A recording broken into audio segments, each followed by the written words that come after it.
नमस्कार, digital news 18 मध्ये आपणा सर्वांचे स्वागत। आपण आजची सर्वात मोठी बातमी विधानसभा निवडणुकीच्या संदर्भात बघत आहोत। राष्ट्रवादी काँग्रेसने 20 उमेदवार ठरले। अजित पवार स्वतः बारामती लढवणार।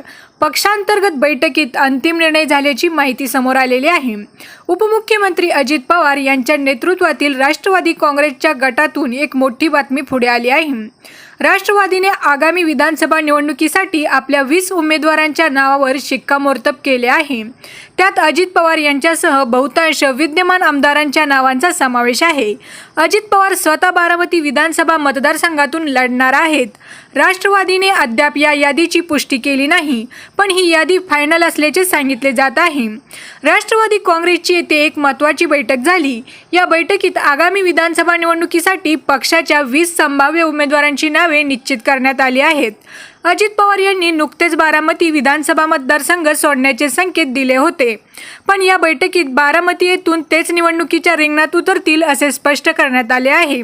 याशिवाय पुणे हिट अँड रन प्रकरणात वादाच्या भोवऱ्यात अडकलेले आमदार सुनील टिंगरे यांच्याही नावाचा या बैठकीत शिक्कामोर्तब करण्यात आल्याची माहिती समोर आलेली आहे। सुनील टिंगरे यांच्या वडगाव शेरी विधानसभा मतदारसंघातून मैदानात उतरतील अशी माहिती आहे।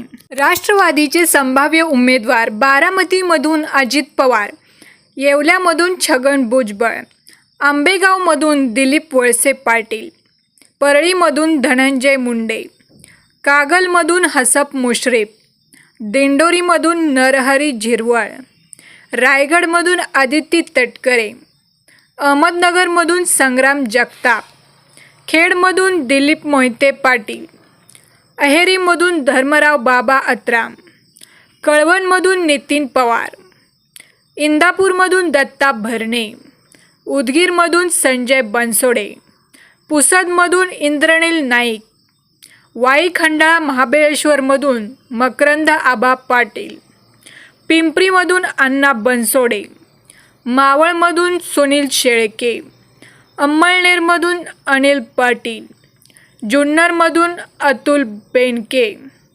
वडगाव शेरीमधून सुनील टिंगरे वरीलप्रमाणे राष्ट्रवादी काँग्रेसचे उमेदवार आहेत। धन्यवाद।